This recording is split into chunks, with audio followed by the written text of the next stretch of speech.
Hi, and welcome to Action Figure Academy. I'm Seba Dom, and today we're going to be reviewing Minh work, an artist from Vietnam that took my course, and he will be using one of his 2 mentorship free sessions that come with the course publicly so I can share this video with you all. I will be reviewing 3 pieces from Minh. From this point onwards, Minh. The pieces are this action figure, this brawler, and this sci-fi samurai. We are not only going to be reviewing Minh's sculpted work, but we are also going to be reviewing his art station to see if we can improve it a bit, and we are also going to be analyzing the work that he has done for video games. But more of this later in the video.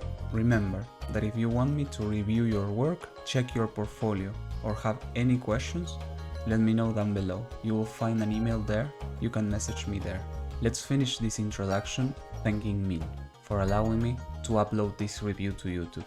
And with that, let's continue. Let's start with this character by Tristan Bohr. She's the Japanese samurai sci-fi girl, and I must say that Tin made a fantastic job on this one, but there are a few small things that we can do better to make this piece be as close to the concept as possible. The first thing that I notice are the proportions. I noticed in the image that she has wider shoulders, the torso is less long, and the legs could be a bit longer. Also, I think the katana is a bit bigger, the hands could use a little more work, the shape of the hair is a bit different, and the ears too. But let's dive in and see if we can find any details that we can better easily. Tin also shared the work that he has done on this character for video games. He transformed this girl into a 3D model for video games, and when you add color, the differences are more apparent. The 2 things that we can change easily without any sculpting are the pose and the colors. Notice that the colors that she is using don't have any tint, they are very plain. It's just white, black, and the skin color that is just a slight pink. I don't know if this piece was inspired by this concept or if he wanted to replicate it, but I think it's very powerful to show your ability to copy a concept exactly as it is. It shows that you have the skill set to do it. Right now this piece is looking like any asset done by an amateur on any shop, but with a few changes you can transform this into a portfolio piece. First thing I would change are the colors. Everything has like a creamy color, like for example the white is not perfectly white, it's kind of a yellowish pinkish. I think the skin is alright, it could be more pale. I think it goes well with the character. And the black, it's not a black, it's like a brown. These folds stand out a lot to me. They are not so prominent here in the concept. I think here are fine, folds here are fine. Although something interesting that you may wanna do is you may wanna learn how to animate normals and do an animation of this arm bending. So you will have an interpolation of normals of these folds with these folds when the arm is bent. So the first thing are colors, and the second thing is the pose and the scene. Right now this model doesn't look unfinished but looks mediocre as it is. You could have done a lot of things to take it to the next level and you consider it finished. That is something that I see a lot in the mentorships. The problem that most people find is that they don't know how to take it further. So that's when we develop the ability to see the differences between our work and the concept art. In this case, I have highlighted a lot of things that can be better that we will be reviewing later on, but the main 3 things are the color, the pose, and the background. You don't even have to create a 3D background, but it would be cool if you did. This is just a shadow in Photoshop, and you can just copy this background. Of course, for the pose, you will have to rig it or pose it in Zbrush. I always recommend rigging it because you can use it for much more, and later you can even sell it. But those are the 3 main things. Those are the easy things, because you can change them without exporting or resculpting again or reprojecting textures. Also, the pose is important because right now this character has a lot of energy has a lot of personality and yours doesn't. And that's something that I also see, that generally artists post their characters like this, but they don't understand when it's correct to post the characters in a pose. I have seen many artists, for example in Blizzard, when they do their art dump in ArtStation, they post their characters like this, but their characters from the get-go are full of personality. Their shapes, their armor, their coloring or whatever shows exactly who the character is. Right now this is an empty vessel for whatever the person wants to see or another artist want to do. That's why it looks unfinished, because you need someone to do something else for it to have meaning. Right now it's not sending any message. It's not sending an invitation to the viewer to be entertained or to be fascinated by it. It's sending a message of I'm a vessel and I need someone to do something with me. I'm unfinished. Having said that, I know that people are not used to this kind of feedback, but believe me that this is hard luck. I'm mentioning all these things because I want him to get better, to work from this, to get a good portfolio. It will sometimes sound harsh. When I use the word mediocre, I'm not telling him that he's a mediocre artist. I'm just mentioning that the piece looks unfinished. It's not sending any positive messages to the people that it should be entertaining or it should be fascinating. It actually creates anxiety for the viewer. That's why these changes are so important. When we are creating a piece, we have to create something that the eye can rest on. It has to be almost like a meditation. It has to be like a song that puts you in a trance state. People have to have the possibility of getting into your portfolio and wasting 20 minutes because your art is so good. And these little things are the ones that break the illusion, that break that trance that people get into when they see something they enjoy.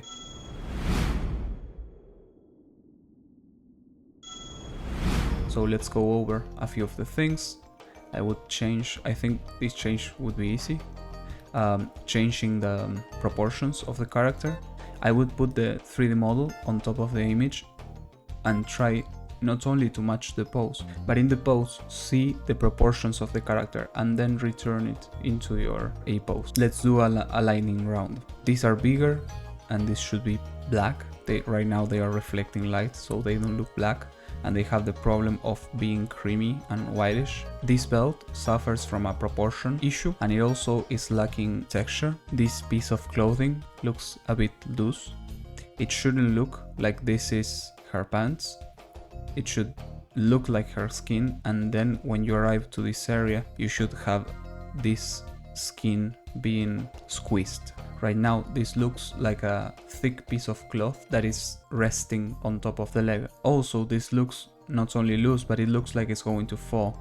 And right now here with the squeeze it looks like it's trying to hold on to this area of the leg. Also you are missing some lines here, some white lines. I think the feet are okay. In fact the feet for some reason have the correct hue of color. You should aim for this color and to make the material less shiny. The sword could be bigger and also the lines should be more orientated to the side, be closer together and be thinner. Also for some reason the cat head looks like it has some kind of plush thickness, and right here you can see that it almost looked like it's hard cut metal. I already mentioned the hands. I think you should work a bit more on the anatomy of the hands. You can also, I would check people that post their art. Generally what they do is post them with a relaxed position. Right now this looks like she's suffering, and of course in order not to break the illusion you want her to feel relaxed, like something like that. I believe that since you have a problem with the proportions, the jacket doesn't look as it should. Like this area should be shorter. The folds feel puffier on the sleeves of the concept art. Right now this looks like a cylinder with cloth texture, but this one feels like it has folds, actual folds. So you could make the sleeve arm bigger and then trace bigger and deeper folds. This is not an issue of normal mapping. You will have to do the retopology of the arm to make the topology feel deeper. I noticed that you changed the logo, and I actually like yours better. I don't specifically know what it means, but I like yours. I really like the color, it's very well done. But notice that here you added a sewing pattern that the character doesn't have. Generally in characters you can't see the sewing pattern. In fact, seeing the sewing pattern means that the character is super HD, that even in some cases you don't see it, or that something is broken. Because in any other normal situation you wouldn't be seeing the sewing. Look at your clothing. The sewing is on the inner part of your clothing, not on the outer part. So in this case you should just make a line and that's it, not sewing pattern. Also see that you also forgot to add the buttons on both sides, and both sides are different, so keep that in mind. The belly button shape is different, the way her waist is shaped is different too, but also it can be because of the pose, but I suggest you add a bit more bone here. I really like the t-shirt underneath, but it suffers from the same problem of the pant. It looks loose and it should look tight. Also notice that the sewing pattern here, it's a bit disturbed, like it's not perfectly parallel to the other one, so keep that in mind.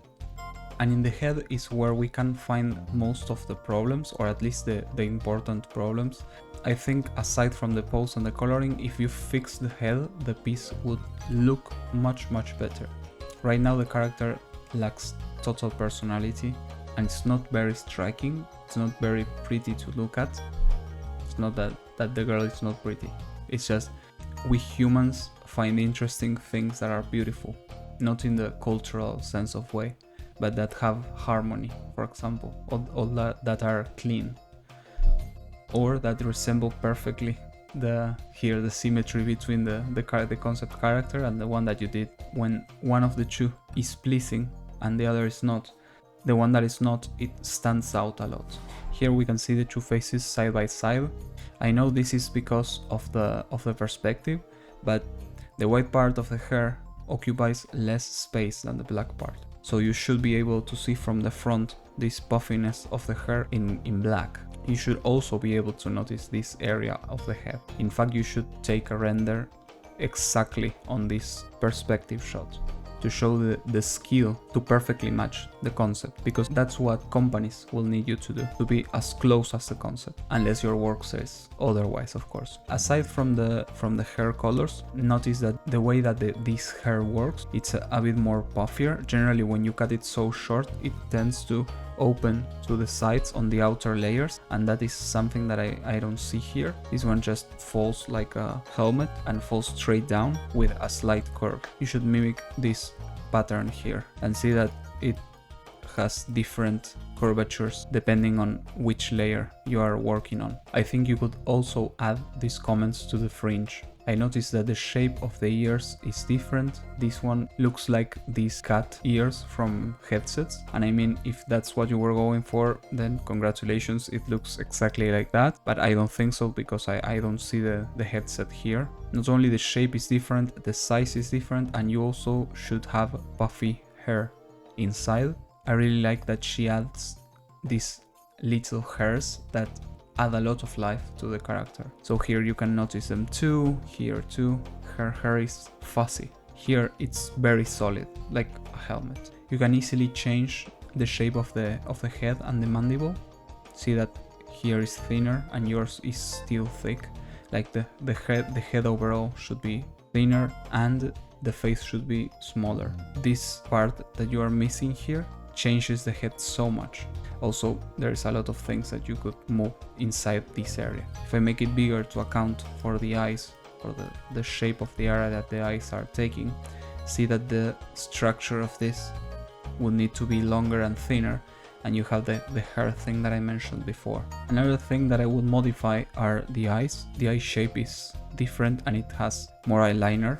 The easiest way to have someone get into this trance state to appreciate our art are the eyes and the shape of the body. The first thing that we see in a person or we try to see when we acknowledge that they exist, that they are there, are the eyes. Because where the eyes are is where the person is generally. You can notice a lot of the person when you look at the eyes. You can see if they are sad, angry, happy. And generally when people perceive themselves, they perceive themselves from the eye, because as a human the sense that we use the most is the eyesight. So we tend to look a lot on how the eyes look. So if you nail the eyes, the piece will get much better. So change the shape of the mandible, change the colors of course of everything as I mentioned, and also change the shape of the lines here on the mask, which are different, and the eyebrows are a bit thicker, here are very thin. Something that I would recommend is Haircards, and I'm surprised that many people that get into doing characters for video games don't know what haircards are. Basically, haircards are very small planes that are extruded with many segments. So when you apply an alpha, a normal, and a color texture, you will get this exact result. This render is fantastic. I think it's one of the best examples that I found of how they look.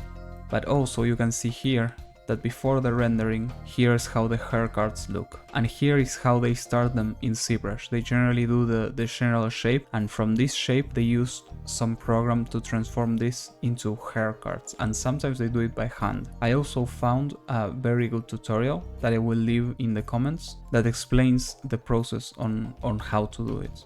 One thing that I wanted to mention before jumping into analyzing the 3D sculpting is that the mesh looks super clean. So great work, team.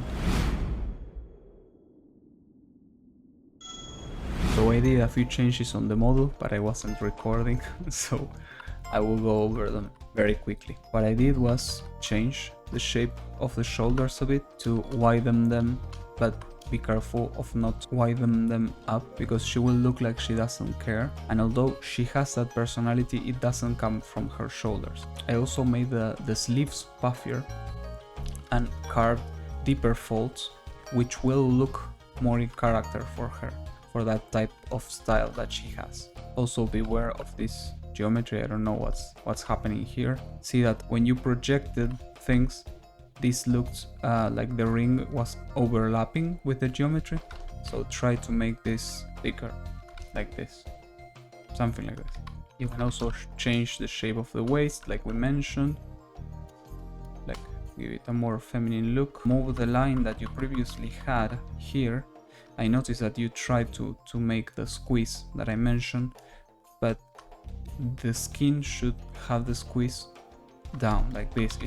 It's like you're squeezing meat, so it has to look like this, like you're squeezing in that exact space. I noticed why your clothing looks loose. It's because you sculpted it on top of the character. Like you have an inner part of the clothing, and generally you don't do this. You close the clothing and that's it. You don't retopologize the inner part. Change the shape of the head a bit.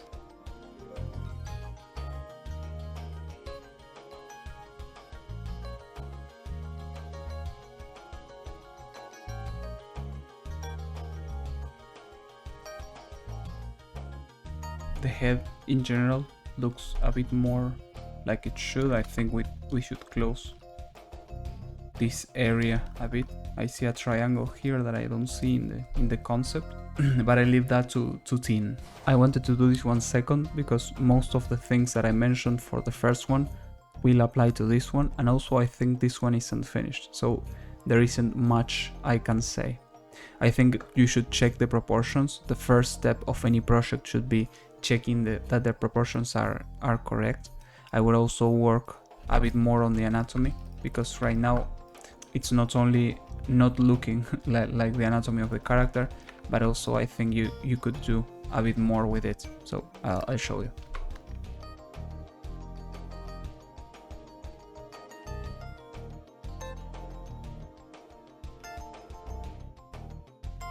I know this is very rough still, but I think this anatomy looks better and more in character for the piece that you are doing. I think this character looks very thin in comparison to the build that this berserker has. Also check the proportions. This character has a much bigger top. In this case, it's good that you have loose clothes, So here the technique of having the inner part of the piece done would work great. I think the ankles should be smaller, like that. It emphasizes how big the character is on the top, and I also think the legs are shorter, but it may be an illusion because of the items that he's carrying. So before we jump into the action figure, I think something else that you should check is the likeness of the character, not only the hair, but also the shape of the head, the size of the mandible, the expression of the eyes. That's something to work on. So this concept is by Thomas Reicher, and I think we can jump into the action figure now. So this is the action figure that Dean sent me. It's looking great. I think we can make some things better. So we're going to be reviewing this one. I'm going to tackle first the 2 questions that he had, one of which is the knee, this one. He asked me how he could do it better. Like, I think he's trying to copy a Mayfix or an Asage figure art. Right now, I think the knowledge that you have is not enough to tackle an articulation like this. I would first do a Marvel Legends, yeah, a knee like that, a simple knee, and then tackle this one. It has like 20 parts, 25 parts, just the knee, the mechanism. Whenever I tackle knees and elbows like this, it takes me half day just to do the knee and the elbow. So I don't recommend it for the beginning, at least. Once you have more experience, you should try it again. Also, this should be connected to the actual mechanism, and this knee should have a little bump. Well, not like this, but more like this. So whenever it turns, the bump shows you the knee. If not, when you turn it, it would be very plain. The second question that he had, I believe, is that whenever he uses light boolean, he could still see this cylinder. And let me tell you, Tin Mian, that Zbrush never lies, and if you see a cylinder there, then it means that it is in the boolean geometry.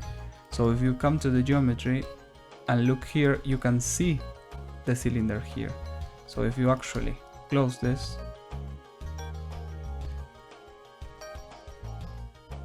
the cylinder won't be there. So that's the 2 questions. Let's go over the feedback. So let's do a lining round. Work on the head, work on the hair, work on the head structure. I think the shoulders are magnificent. They look incredible. I think you could work a little bit more on the anatomy. Right now it's very, very smooth. Also check your shapes. And also check anatomy, because right now you're showing me that this is everything sparkling from the same spots, while in reality, in anatomy, this muscle comes from here and this muscle comes from here, and it do this, yeah. And the cool thing about this muscle is that I think it's the top part that comes on top of the other 2. Then you have the second one, the middle one, and then you have the third. And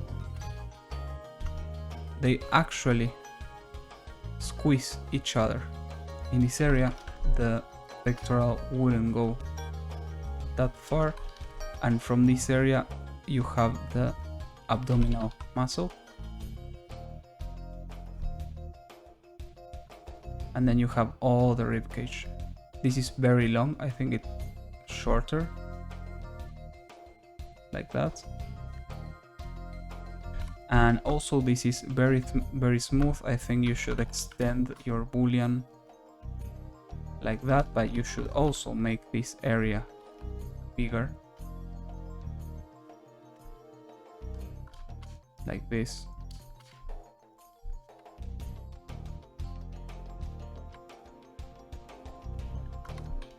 I think you should also work on your anatomy on the back.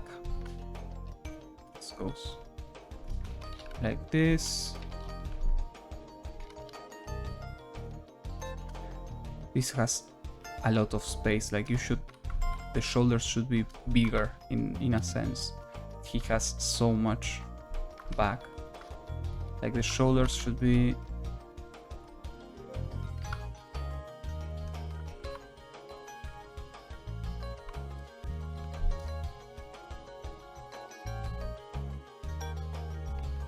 this size at least, and then you should restructure all your back. I think the problem is that the arms are very far apart. Like that. Now that makes more sense.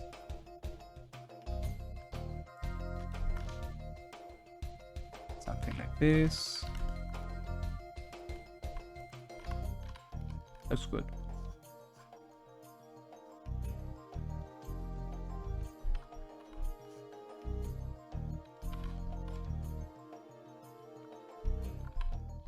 Here you have the same problem as the female samurai that we saw earlier. Check the hands. Like you need a muscle and bone here, cartilage to make this work. Like you can't have those cuts here. And if you are doing the action figure and don't want to concentrate on doing the hand, I suggest you download a pack of hands and then forget about it and do the hand whenever you actually need to do it. Because hand and feet is something that when you're doing action figures distract a lot because it takes the exact time, if not double, to make a good hand than to do a face. Because hands have a lot of expression, tells a lot of the story of the character. So what I tend to do is generally I download a hand or use one that I previously made, and just use that and then modify it as I need. The arms here should be thicker, like this. So don't make the articulation too skinny, because if not it's going to get broken. Here you should have a wider elbow, and the same with the knee. Elbows and knees work almost exactly the same in action figures, and in life they have a kind of similar anatomy structure. I suggest for this one, for the shoulders, you should check the classics He-Man action figure. I will actually pull this up. I think that the shoulders on this figure are by far the better that I have seen. They have perfect articulation, they can lower the arms almost all the way down, and they are super beefy. So I suggest you copy these ones. Now I see here that something like the knee is happening. I think you're trying a very difficult articulation too. I would stick just with the T and 3 ball pegs and try that. Another thing that I will change is this. I'm going to take this piece and just mask it, set a remesh it, and show you. So it already had polygroups done, so it was easier than I thought. So now that you have this mesh that it has a very decent topology, you go to geometry, dynamic subdivision, add thickness, and offset it to the inside, to the inner part of the geometry. And with this you have a low resolution mesh with turnable on and off thickness, and that you can move and the thickness adapts. Unless you're finishing your piece, never dynamesh the piece, never dynamesh the sub tool to get more details in and to work on it. Just have everything like this with dynamic subdivisions until the end, and when you need to add detail or when you need to produce the file for production or something like that, then you apply the dynamic subdivision and make the changes needed. We don't have an angle, but it's looking good. This part, something that I noticed is that it should go inwards like this, and this should go in like that. Maybe not that much. Maybe what you could do is just make this bigger like that, and you would have the space for the knee that you were looking for. That the knee touches the articulation. Then I see that the anatomy is fine. Here, instead of doing this, instead of dynameshing the pieces, I suggest you use light boolean and use a cube to subtract this area. Because later, if you for example say, okay, the articulation is not working for me, I need to put it here. So now you would need to remesh these two together, fix this line, move the line here together, and then you say, oh no, I need to move this here. So it's better if you just use a boolean and just turn it up and down when you need it. Then also, I don't think this is necessary. It's adding a fold that it's not needed, and neither it's natural. In fact, you could fill this area up. What you could do is have these muscles here.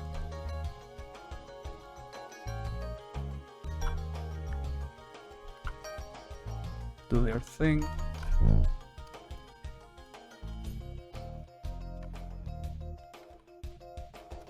And I also think that the ball that you're using should be higher up and should fill this area better, or your hip should go down. It's better to have a little less mobility, but not to show that amount of space there. Also, I think that the hip was going too much up, and the belly should go down more, like this. So I think that it's looking great. Before calling this video done, I wanted to jump into Tin's Minh ArtStation and give a few tips on how to make it look better.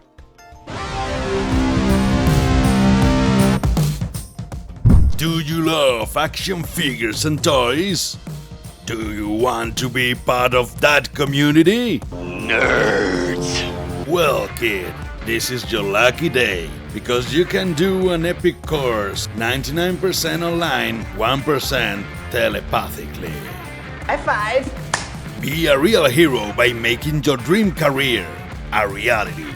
Money! And never letting something like this happen again. Become the ultimate super cool action figures creator. Action Figure Academy! This is the best place to become the powerful toy creator you are meant to be. From the very first sketch to the production files. Enroll now and walk the way of the Toy Warrior Master. Lifetime access, over 20 hours of content that you can rewatch every time you need, like you were a fancy time traveler. Everything is easy and clear, but if you have any questions, no matter what, you have not 1, not 3, but 2 free mentorship sessions. Don't lose more time and get into it! And if you call now, you will receive another lifetime access for your next reincarnation. Action Figure Academy! Now you have the tools to make your dreams come true as an action figure designer.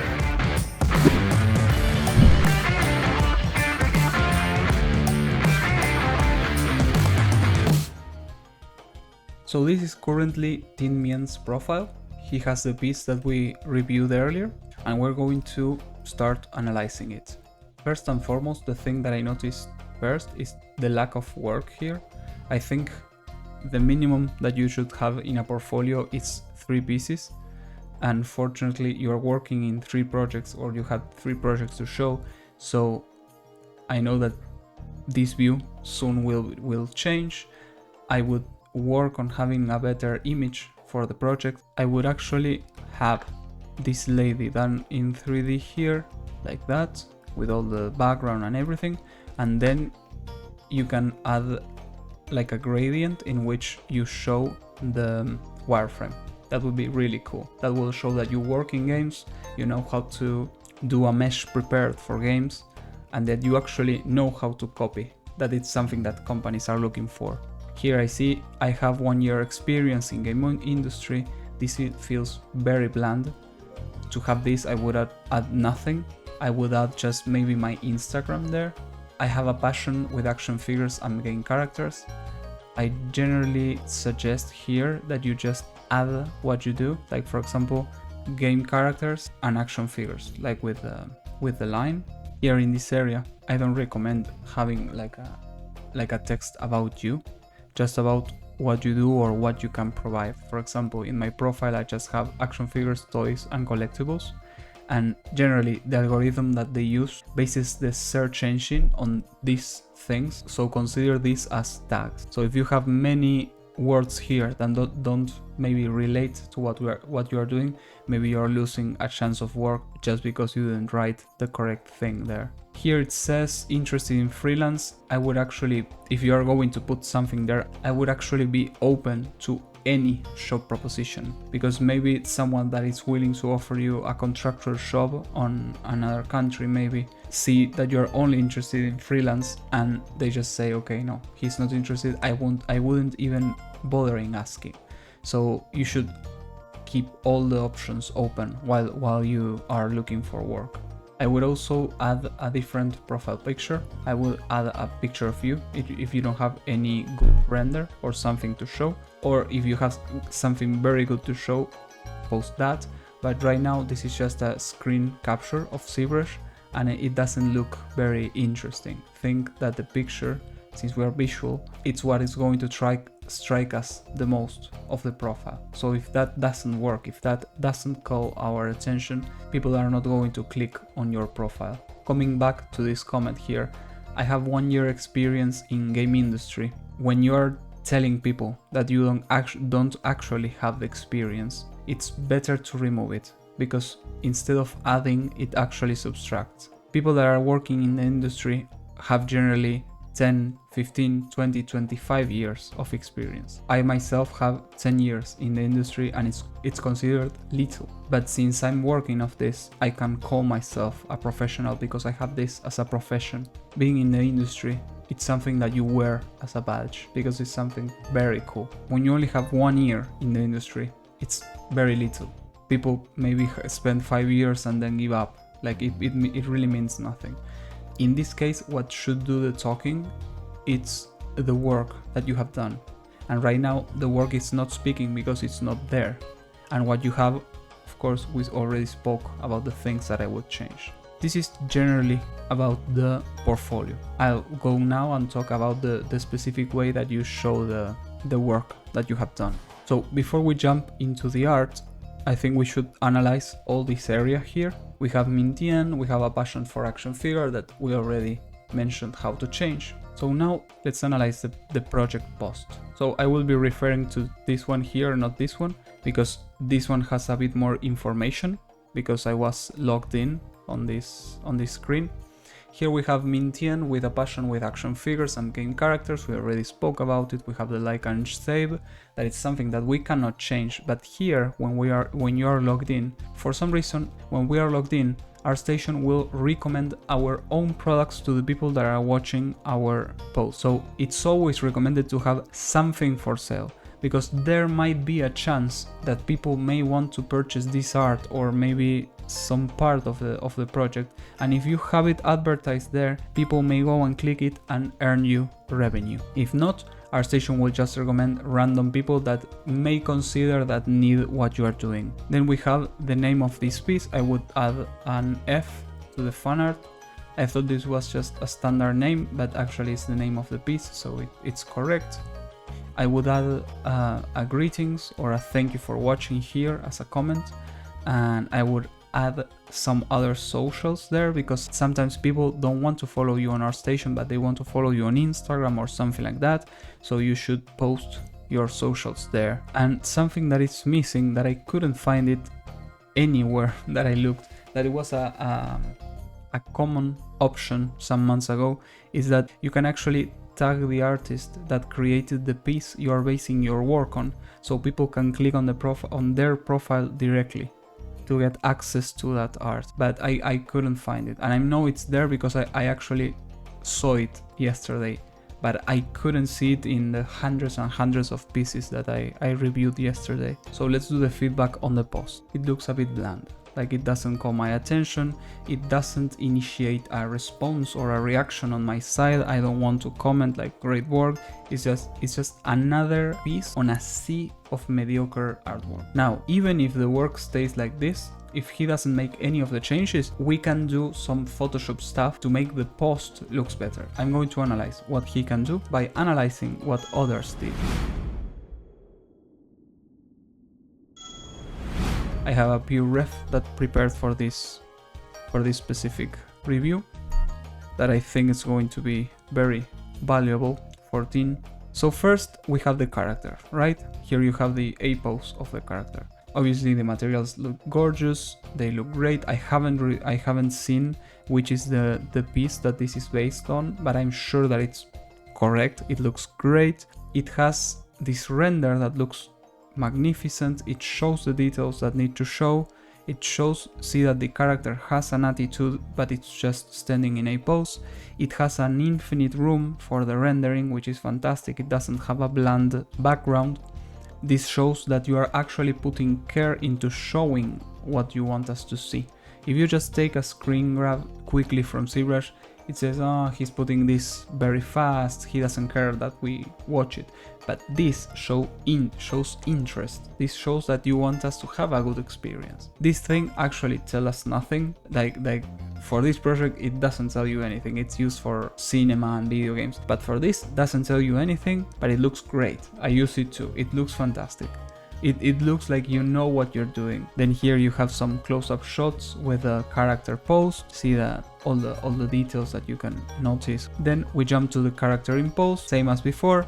No background, no nothing. This is super easy. It's just a plane with a curve. Of course, good lighting. And with the pose, it looks fantastic, which is something that Minh could do. And it will be very easy and it will make the post look far, far better. I think he should open the post with a render like this, copying the concept that the other person made with a very good looking and striking 3D model with the pink and black and white, which will call the attention. It will be very vibrant. Then here we jump into the technical stuff. See that the character is posed, but she or he showed a wireframe, and it's also telling us information about the character in a very on the face way, but it doesn't bother us. It's not like a huge technical list of each item and showing us. It's a very aesthetical way of telling us, look, I did this, it looks great, and it also works. And it also works for the game engine. Here she shows the character and the texture,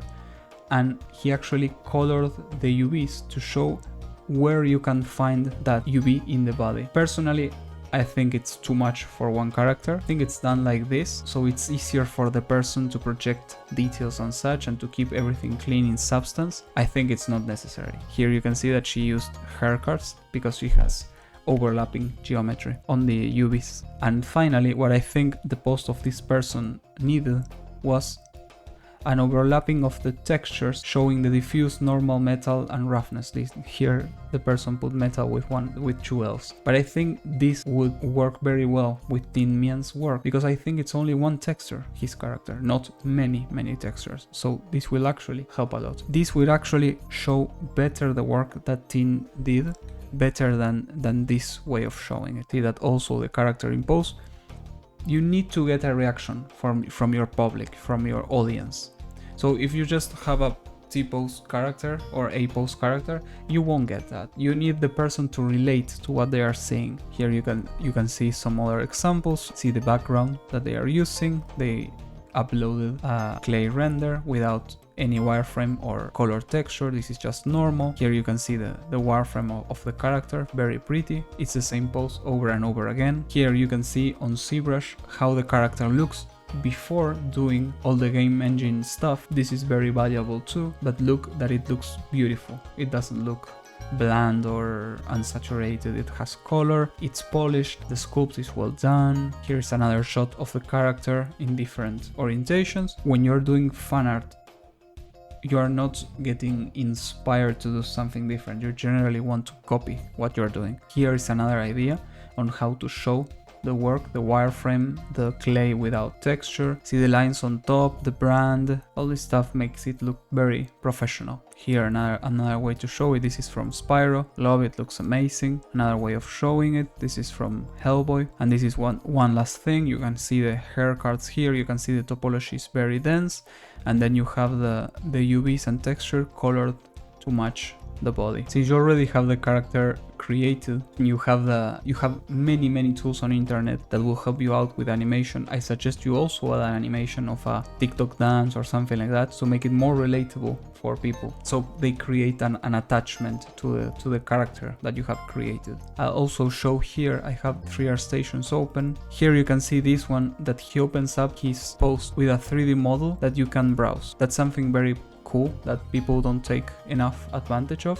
Know that this data can be scraped. That's why people may not want to do it. But this is a great way of showing a lot of stuff. You give the people a chance to browse your art on real time. You can actually open and see the textures. Here you can see the matcap, wireframe, the normals, UV checker. Like this is fantastic for showing your work. This is actually Sketchfab, but I think you have one in Marble Set too. Then you have some renders and you have a breakdown, which is really cool. People love breakdowns. So if you want to get people to comment, add this kind of stuff because people really like them. Here you can see one that we already reviewed in a picture some moments ago. You can see some turnables. You can see it inside the Unreal Engine. That is what people generally use. Here you can see it with another character, like in a scene. Cool stuff, all cool stuff. And then what I liked here on this one is that he's not only showing how the light reflects and all the topology and everything, but he also adds an animation, which is something that I mentioned before. This is very cool because it's difficult to relate to a piece when it's standing still, but when it's moving we see humanity, and when we see humanity, relating to it is inevitable. We automatically have a reaction about it, and if we are conscious we can kind of control which will be the reaction, choosing what we're doing. My reaction to this will always be, this is incredible, this is fantastic, great job. Everything that you create will get always a reaction if you make it relate to the person. Then you will choose how you want the people to relate to your art. So guys, thank you for watching. I know it has been a long video. I want to again thank Minh for letting me analyze all his work and of course letting me help him. And remember that if you want to get your work reviewed, send me an email to the link down below, and you can also check my courses there and book a mentorship. This has been Seba for Action Figure Academy, and see you in the next video. Bye.